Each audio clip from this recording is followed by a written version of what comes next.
Mateo 18:21 al 19:1. Se acercó Pedro y le preguntó a Jesús: Señor, ¿cuántas veces tendré que perdonar a mi hermano las ofensas que me haga? ¿Hasta 7 veces? Jesús le respondió: No te digo hasta 7 veces, sino hasta 70 veces 7. Por eso el reino de los cielos se parece a un rey que quiso arreglar las cuentas con sus servidores.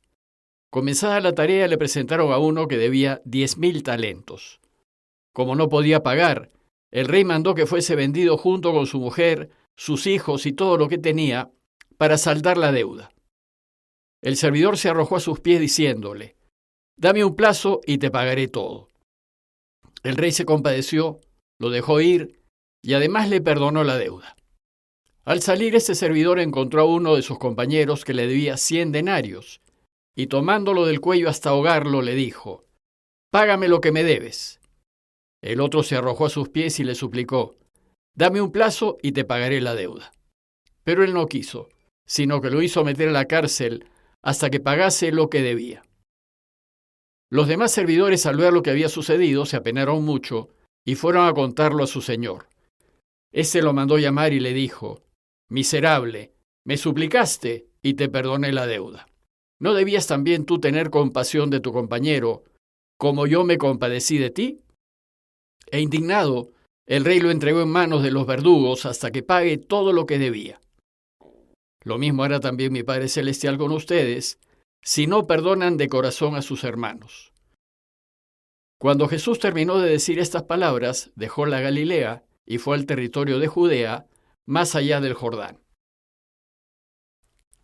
Con el texto de hoy concluimos las enseñanzas del capítulo 18 de Mateo. Y como vimos, en este capítulo Jesús nos ha enseñado la manera cristiana de vivir en la iglesia y en cualquier grupo humano en el que nos movamos. Nos ha enseñado que debemos vivir con sencillez y no considerarnos superiores a los demás. Y nos ha enseñado que hay que acoger a todos y no dejar a nadie fuera. Imagino, por ejemplo, que en una fiesta Jesús hubiese bailado con aquella con la que nadie quería bailar, con el fin de incluirla y participe y disfrute también de la celebración. Y nos ha enseñado que cuando alguno de la comunidad cae en pecado, debemos hablar con esa persona y agotar todos los medios a nuestro alcance para que abandone su pecado y se reintegre al camino de Jesús. Bueno, pues el relato de hoy nos ofrece una última enseñanza a aplicar en nuestras relaciones comunitarias. ¿Qué pasa cuando la persona que ha pecado se arrepiente y pide perdón? ¿Qué debemos hacer? ¿Cómo debemos proceder? Esta enseñanza empieza con una pregunta de Pedro. Se acercó Pedro y le preguntó a Jesús: Señor, ¿cuántas veces tendré que perdonar a mi hermano las ofensas que me haga? Hay gente que nos ofende una y otra vez y constantemente nos pide perdón. Sin embargo, no se corrige y sus ofensas continúan. ¿Cómo tratar a esas personas? Supongo, dice Pedro, que habrá un límite al perdón. Pero no me digas que el límite es hasta 7 veces. Resulta que en la Escritura el número 7 es el número perfecto, el que lo completa todo. Por ejemplo, el 7º día de la creación, viendo que su obra creadora había sido perfecta, Dios descansó. Entonces, cuando Pedro pregunta, ¿hasta 7 veces? Está preguntando si nuestro perdón debe ser perfecto, es decir, si debemos perdonar siempre. Y entonces Jesús le respondió: No, Pedro, no te digo que tienes que perdonar siempre, es decir, hasta 7 veces, sino que tienes que perdonar hasta 70 veces 7. Es decir, siempre veces siempre. Para Jesús nuestro perdón debe ser ilimitado, pues así hace Dios con nosotros. Él nos perdona lo mismo una y otra vez. En Lucas 17:4, Jesús nos enseña esto mismo, aunque de otra manera, diciéndonos: Si tu hermano peca contra ti 7 veces al día, y 7 veces se vuelve a ti diciendo, me arrepiento, lo perdonarás. Pero ¿y por qué tenemos que perdonar ilimitadamente? Y la respuesta es: porque nuestro perdón es necesario si queremos que Dios reine. Pues si el reinado de Dios supone una sociedad fraterna en donde haya paz y felicidad, debemos perdonar, No perdonar es impedir que reine.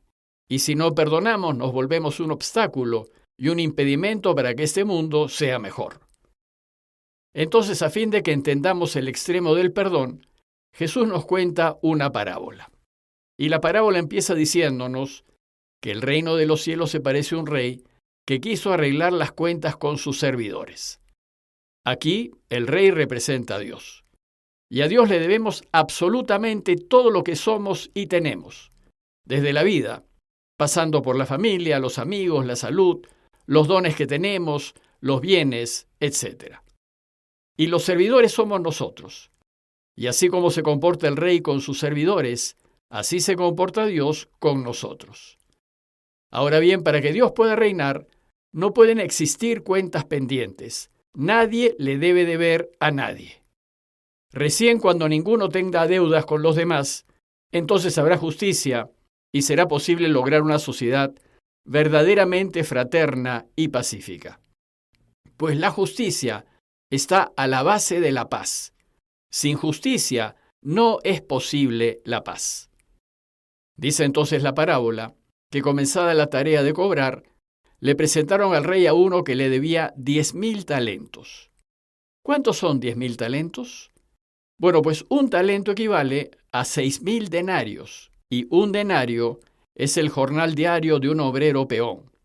Luego, un talento son 6.000 días de trabajo, y 10.000 talentos son 60 millones de días de trabajo, es decir, casi 165.000 años de trabajo. Por tanto, 10.000 talentos son una enorme fortuna, un monto imposible de pagar. Dice el texto que, como el empleado no podía pagar, el rey mandó que fuese vendido junto con su mujer, sus hijos y todo lo que tenía, a fin de saldar la deuda. El rey, como todo acreedor, va a procurar recolectar lo que pueda, y decide vender todas las posesiones de su empleado y venderlo a él y a su familia como esclavos. De esta manera, tal vez recuperar algo de toda esa fortuna adeudada. Entonces dice el texto que el servidor se arrojó a sus pies diciéndole: «Dame un plazo y te pagaré todo». El empleado se postra a sus pies y le suplica, no solo por su vida, sino por la de toda su familia. Le pide tiempo y le ofrece pagar la deuda. Pero sabemos que para ello tendría que trabajar 165.000 años, y eso es imposible. Por más tiempo que le dé, el empleado nunca podrá pagar, y el rey lo sabe. Pero al verlo tan afligido, dice el texto que el rey se compadeció de él y lo dejó ir, lo liberó, pero además le perdonó toda esa deuda. El gesto del rey fue de una extrema generosidad. Para que su empleado no se aflija, no le importó perder toda esa fortuna. Bueno, pues así es Dios con nosotros. Siempre nos perdonará, porque no somos sus empleados, sino sus hijos. Pero sucedió que el empleado perdonado, una vez libre, se encontró con uno de sus compañeros que le debía solo 100 denarios. 100 denarios son 100 días de trabajo, es decir, algo más de 3 meses de trabajo. Y 3 meses, comparados con los 165.000 años, no son nada. Es ridícula comparada con la fortuna que el primero debía. ¿Y qué hizo el acreedor? Dice la parábola que, tomándolo del cuello hasta ahogarlo, le dijo: «Págame lo que me debes». Entonces su compañero hizo lo mismo que él había hecho. Se arrojó a sus pies y le suplicó: «Dame un plazo y te pagaré la deuda». Sin embargo, a diferencia del rey, este acreedor no se compadeció, no quiso, sino que lo hizo meter a la cárcel hasta que pagase los 100 denarios que debía. Bueno, pues esa falta de compasión y esa dureza de corazón conmovió a sus demás compañeros, pues a los demás les choca nuestra indolencia, dureza y frialdad. Y entonces, al ver lo que había sucedido, se apenaron mucho y fueron a contarlo a su señor. ¿Y qué hizo el rey?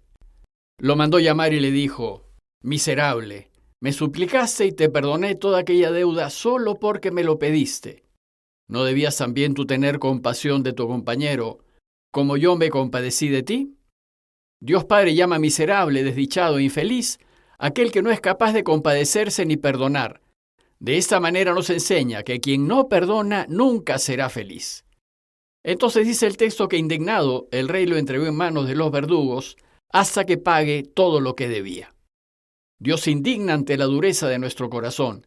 Se indigna cuando no somos capaces de compadecernos del que nos debe.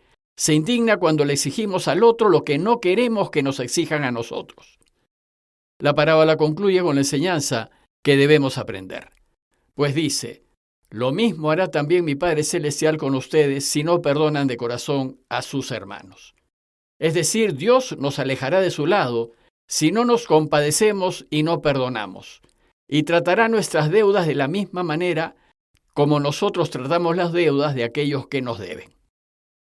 En conclusión, es cierto que perdonar es muy difícil, pues es aceptar perder y nadie quiere perder. Pero si no perdonamos, no solo no vamos a ser felices, pues el rencor impide toda felicidad, sino además vamos a impedir que Dios reine. Los invito a considerar que perdonar no necesariamente significa correr, abrazar y besar a la persona que nos ha hecho daño. Ni siquiera es necesario verla. Perdonar significa pasar la página, no buscar venganza ni compensación alguna. Significa no hablar mal de esa persona. Significa estar dispuesto a dar una mano a aquel que nos ha herido, aunque sea de forma anónima y cuando lo necesite. Pidámosle pues a Dios que nos dé un corazón compasivo para que las deudas que dejemos de cobrar en esta vida nos las recompense con creces en la otra.